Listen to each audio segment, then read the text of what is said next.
The dominance of the Falcons run game is going to be critical for their offense to break through and reach their playoff potential in 2025.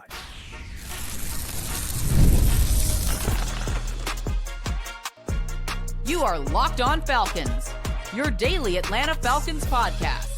Part of the Locked On Podcast Network, your team every day. Welcome back, everyone, to another illustrious episode of the Locked On Falcons podcast, your daily Atlanta Falcons podcast, part of Locked On Sports Atlanta, your team every day. And if you do not know me, I'm your very humble host, Aaron Freeman, a.k.a. Mr. Drew, a.k.a. the Jolly Green Giant, a.k.a. Mr. a.k.a. And I've been covering the Atlanta Falcons for almost 2 decades, formerly at falcfans.com, RIP, still going strong on this illustrious podcast. Been podcasting for over a decade.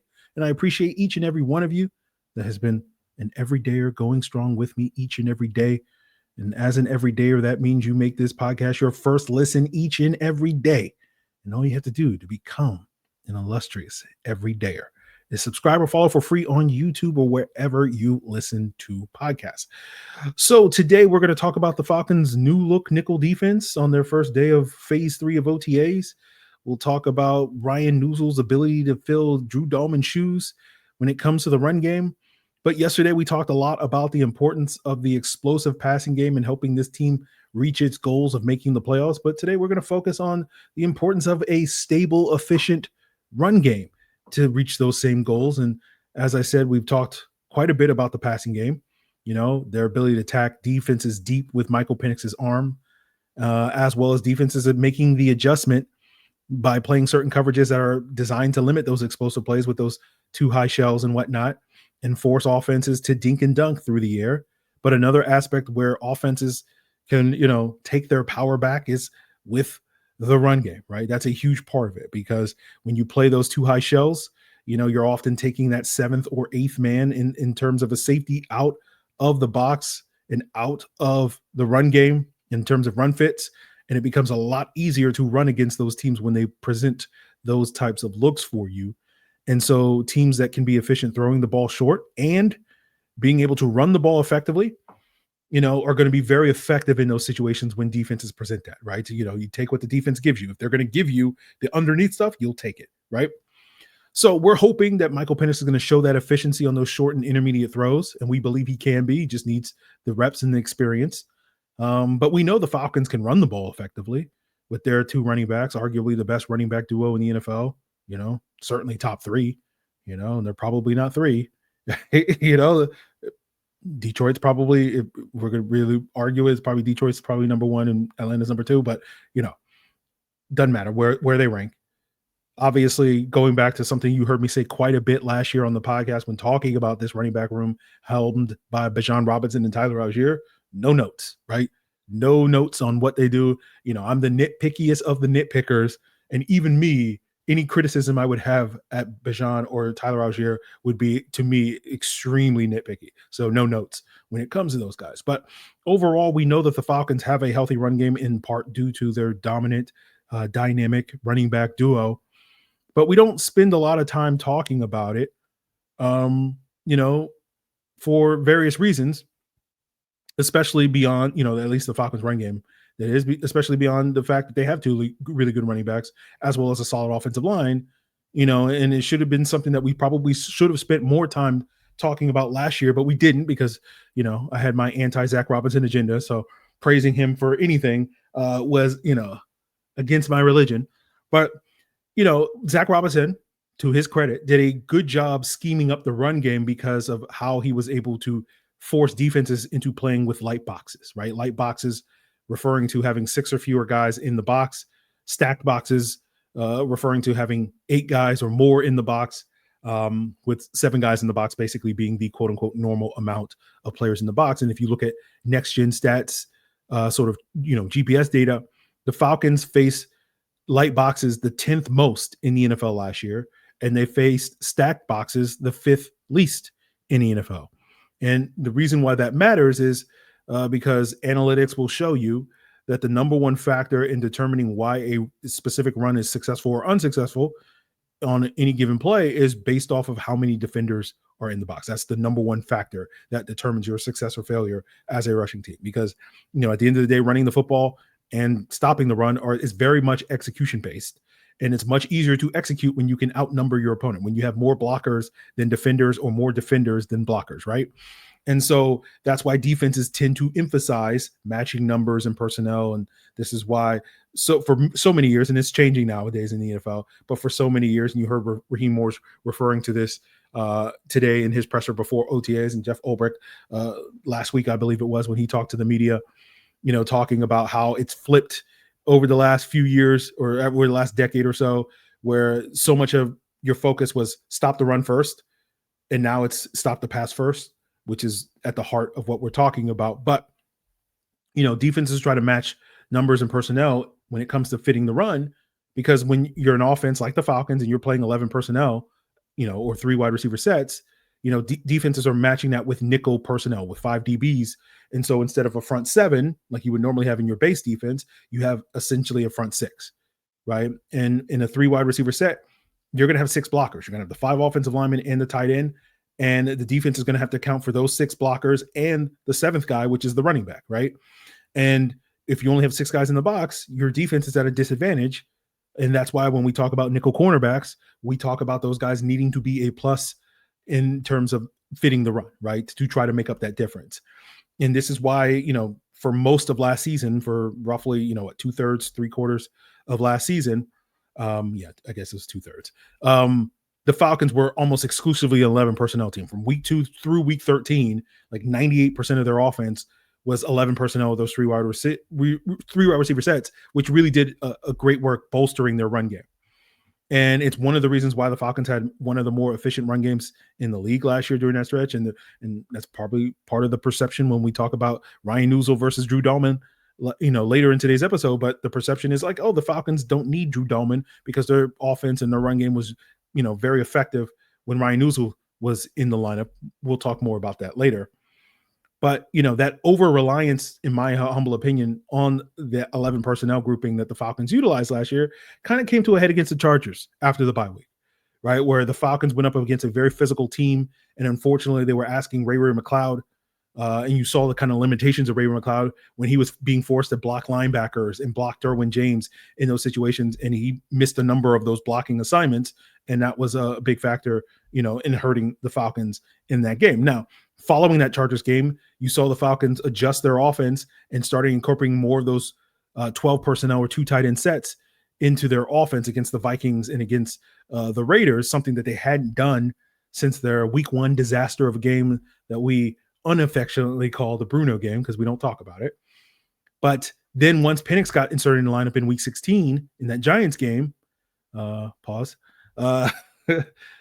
Falcons went back almost exclusively to their 11 personnel based offense. And so that's clearly an indication that that's what the Falcons want to be. They want to major in 11 personnel. Will it be to the same degree that they were last year? We'll see. Obviously, it's beneficial to the run game, but for me, I wish the Falcons were a little bit more diverse, not suggesting that, they have to be 50-50 with 11 personnel versus 12 personnel. They can still probably be, 11 personnel 80+% of the time. I just wish they could be more effective when they're running their 12 personnel, right? This is something that we talk about all the time on this podcast, whether we're talking about personnel groupings, really anything about football, right? In football, if you're good at 2 things, that is almost always going to be better than being good at 1 thing, right? When we talk about the pass versus the run, right? The pass on an individual isolated is more valuable than running the football. Throwing the football effectively is more valuable than running the football. So if you want to be good at 1 thing, you want to be good at the pass. But if you're both good at the pass and the run, you're going to be better than any team that's just good at throwing the football. Right. And the same thing with offense and defense, right? If you're good on both sides of the ball, you're going to be the team that's better, that's just good at one of those things. Right. And that's one of the reasons why you still hear people talk about, defense wins championships, even though offense is overwhelmingly the driver of team success in today's NFL, because the further you go in the postseason, right, almost all those teams are going to be good offenses. And the difference between your ability to win that game against another good offense is really your defense. So, when you both have top 10 offenses, the team that has a top 10 defense is going to probably win more of those postseason games and go further in the postseason than a team that just has like the 18th best defense in the league, right? And so that same thing applies when we're talking about personnel groupings with the Falcons offense, right? It is better to be effective at both 11 and 12 personnel than just being effective at 11 personnel. And if you go to sumersports.com, the Falcons expected points added, or EPA, out of 11 personnel was 7th best in the NFL last year. But out of 12 personnel, it was 25th best in the NFL. So the Falcons were clearly good when they were in the 11 personnel, not so good when they were in their 12 personnel. And again, that inherently is not a bad place to be, but when you compare it to all the other NFC playoff teams, right, where all of those teams were at least in the top 12 in EPA out of 11 personnel, in the top 14 in EPA out of 12 personnel, and the majority of those teams that made the playoffs, 4 out of the 7, were in the top 8 in both of those areas: Tampa Bay, Detroit, Philadelphia, and Washington. And it's probably not a coincidence that all of those teams were, when you look at, a more basic offensive metric of points scored, all of those teams were top 7 in the NFL last year in points scored, being that efficient, operating out of the 2 primary personnel groupings that, the bulk of NFL plays operate out of, because, the death of the fullback, much to my chagrin, 21 personnel is not what it used to be, league-wide at least. Certain teams are still keeping it alive. Shout out to you, Mike McDaniel, Miami. You'll forever be in my heart for keeping that alive. Kyle Shanahan in San Francisco, you'll forever be in my heart for keeping it alive. But again, not everybody is on the same wavelength as us geniuses like Kyle Shanahan, Mike McDaniel, and Aaron Freeman, third person here on this podcast, that understand the value of fullback. But again, we're not going to get into that on today's episode. But, another thing that we won't get into, but it continues to underline the point that I've been making on this podcast for 6+ months, and a huge factor in this offense's potential to reach its ceiling and reach their full potential is their ability to unlock Kyle Pitts. Whether we're talking about Kyle Pitts operating as that solo tight end in 11 personnel, or one of the 2 tight ends alongside Charlie Warner in the 12 personnel. But again, that will be an ongoing discussion and debate that we will have as the summer unfolds, rather than on today's episode.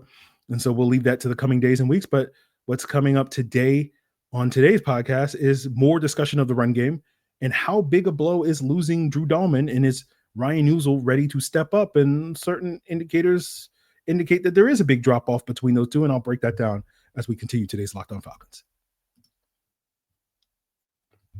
So the NBA playoffs are in full swing, and every night's going to deliver those big moments. And you want to take advantage of that by going over to FanDuel, who are going to give you so many different ways to play smart and win big this year, from tip-off to the end of the game. Whether you want to bet if the Knicks are going to tie up this Eastern Conference Finals series 2-2 with their game on Tuesday night, or will, the Pacers take that 3-1 lead. Or you can bet, which player or players you think is most likely to hit 25 points. Or you can bet the over-under on points, rebounds, assists, or threes made for various stars like Jalen Brunson, Tyrese Halliburton, and Karl Anthony Towns in tonight's matchups. There's so many ways to win, and especially if you're new to FanDuel, it's a great time to sign up. All you got to do is head on over to FanDuel.com and place your first $5 bet, and if it wins, you will get $200 in bonus bets. So head on over to FanDuel.com and make every moment more with FanDuel, an official sports betting partner of the NBA. So we know that the Falcons are, for the most part, running it back with the exact same offense that they had last year, hoping that will build upon, minus the quarterback change and minus Drew Dalman, right? Their starting center for last year, for at least half of last season, unfortunately due to injuries. And depending on who you ask, you'll get a different answer on how big a blow is losing Drew Dalman, right? I do think it's a significant blow to the run game, and I'll have the numbers as we continue today's episode to back that up.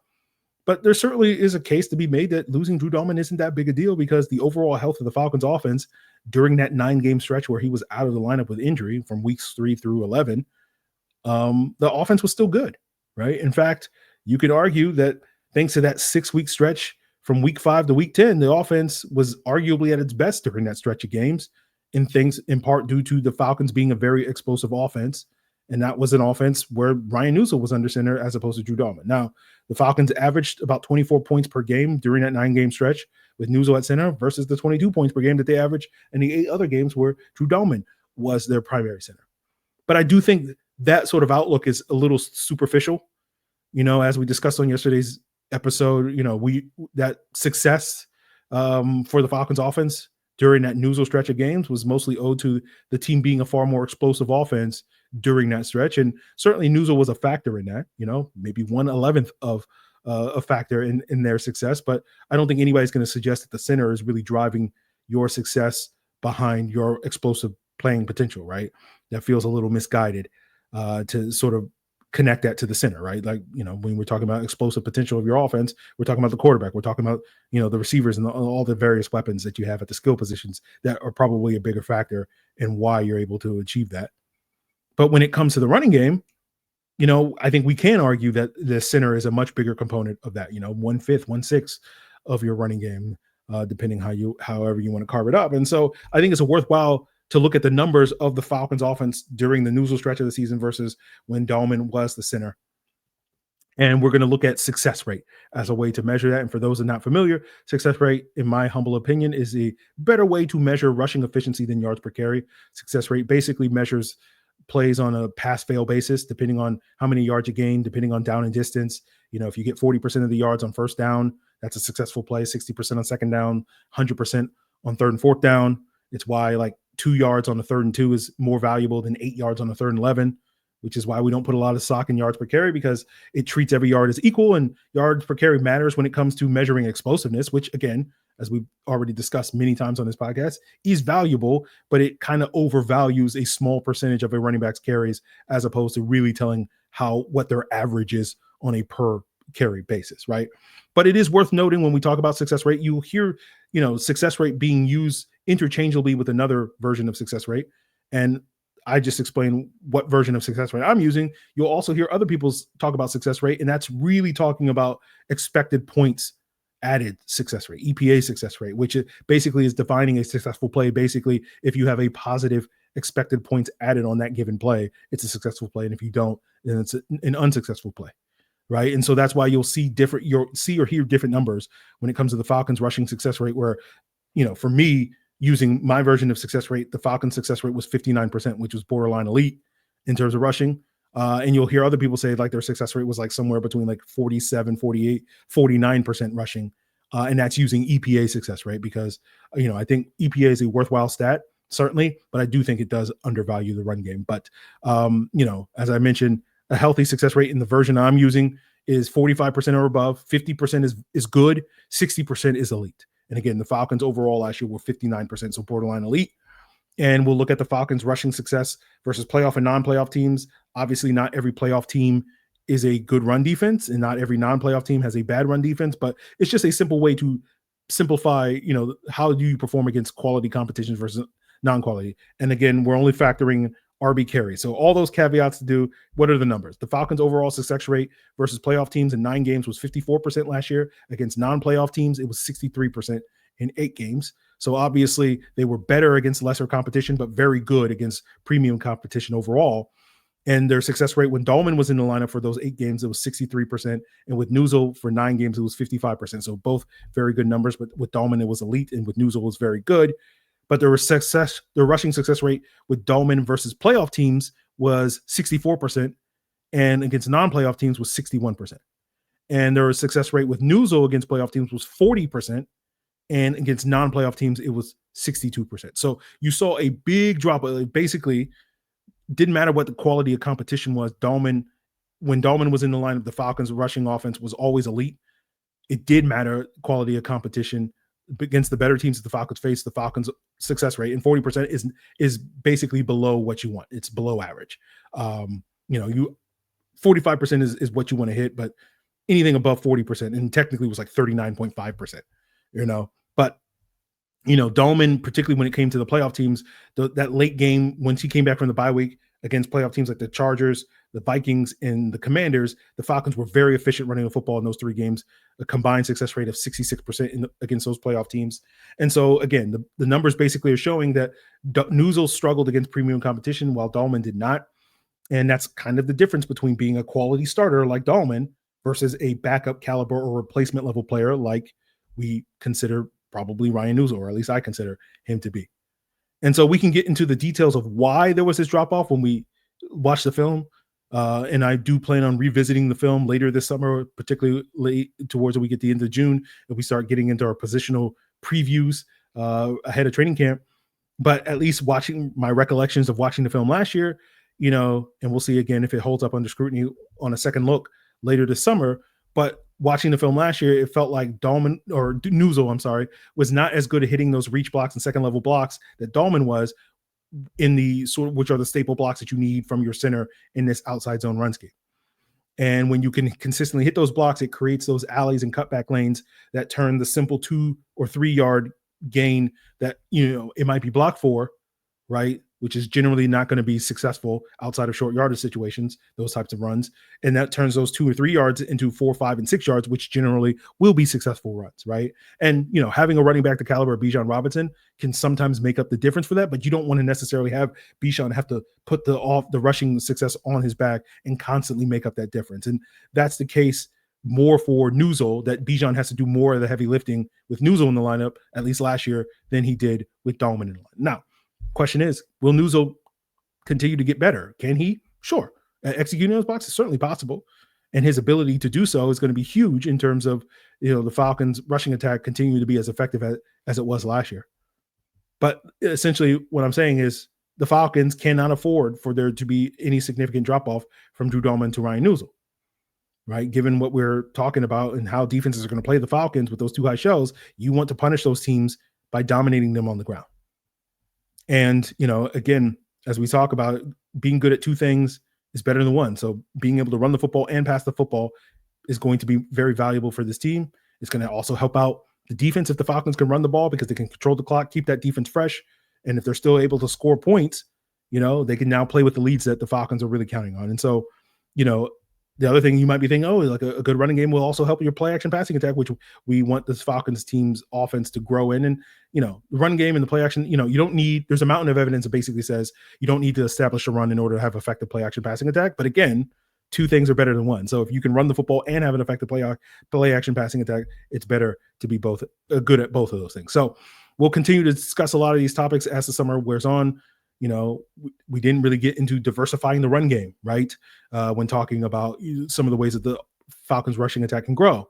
And the question is, will that be easier or harder with now Neuzil in the lineup? Because it's worth noting that, to me, it felt like the Falcons were more willing to sprinkle in new and diverse run concepts after their bye week once Dolman came back from injury than they were prior to the bye week. And is that just a coincidence, or, is basically the question is Neuzil kind of a one-note guy that can only operate in a certain style of offense, or can he operate at a high level in a more diverse run game? So again, that's going to be a topic of conversation. But, again, having multiple pitches, having multiple ways of winning is always going to be more advantageous in the game of football than just having one way of win. So that will be an ongoing conversation, but we'll finish today's episode talking about a revamped, new look Falcons nickel defense.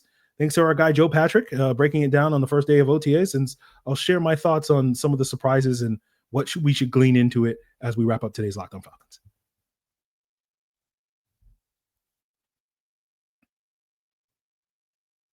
So the Falcons began phase 3 of OTAs today. And remember, this is a voluntary portion of the offseason, so not everybody was there, which we'll revisit later when we break down the seeming depth chart of the Falcons. And, we here on this podcast do not spend too much time talking about practice, but today we're going to make an exception and talk about practice, right? And shout out to our guy, Joe Patrick of 92.9 The Game, friend of the show, who posted what the Falcons, air quotes, starting lineup or starting nickel defense looked like in practice today. And remember that nickel is the new base. With the Falcons, were in nickel about 2/3 of the time, 67% of their snaps last year. So this is, the nickel is what you're going to see the majority of time. And according to Joe Patrick, the Falcons' edge rushers were Leonard Floyd and Zack Harrison. Their D tackles were Ruka Roro and David Onyemata. Their linebackers were Caden Ellis and Divine Diablo. Their corners were AJ Terrell, Mike Hughes, and with D. Alford working as that nickel slot corner. And their safeties were Jesse Bates and Kevin King. And Joe adds some context that other players were rotating in, at edge. He saw Arnold Bichetti and Jalen Walker. At cornerback, he saw Clark Phillips getting some run at nickel, splitting those reps with D. Alford. And at safety, Jordan Fuller was mixing reps with Kevin King. And he also noted that Troy Anderson was present but not practicing, and he's not alone on that list. But, the first thing you probably notice is the lack of rookies outside of Walker. For one, James Pierce was another player that was present but not practicing in team drills, being seen worked with the strength and conditioning staff on the sideline. You also notice no Billy Bowman, no Xavier Watts, but you got to remember this is still early in the process. Technically this is the second week. They haven't even finished their true second week of practice. These rookies, if you consider that their initial practice were during the rookie minicamp, which didn't begin until May 9th. So it shouldn't be a big deal that these guys aren't getting first team reps, right? We got 100+ days until the season starts. We probably got like 40+ practices between now and then. So we have a long way to go. We're very small percentage, 2% of the way there. So the fact that these guys aren't getting starting spots 2% of the way through the offseason. Now you say, okay, but what about Jalen Walker? He's getting some run. It's like, yeah, that's true. Again, is that worthwhile? We'll see when the Falcons have everybody there, because again, James Pierce wasn't in the mix. Braylon Trice wasn't in the mix as well, as he's recovering from his injury.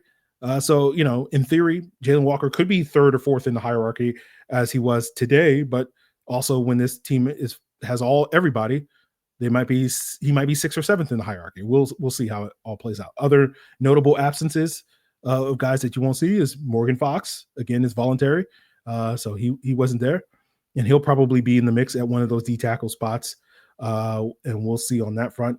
But the thing that really stood out to me was Kevin King getting no safety reps, right? And I know Kevin King dabbled at safety last year with the Falcons, and we saw him play a lot of pseudo safety in their dime defense last year. But him being a full-time safety, I'm not in love with that, and basically because I don't think Kevin King projects well. He's a big guy, but he's not a very good tackler. He's not the most aware guy when it comes to zone coverage, which is kind of essential to being a safety because you're going to be playing in space so much. And so, him getting run there it's like, okay, I guess, maybe they're not ready to throw the rookies out there. Maybe DeMarco Hellams is also working back from his injury, and those are all factors in why Kevin King is getting no starting reps. But I looked at it today and I saw that PFF had Kevin King as the highest graded player on their defense last year. And I'm just like, I don't know about that, because my charting basically said he was the worst guy in coverage on the team other than Antonio Hamilton, who got, completely annihilated by Mike Evans in that week 5 game and basically never played outside of that game.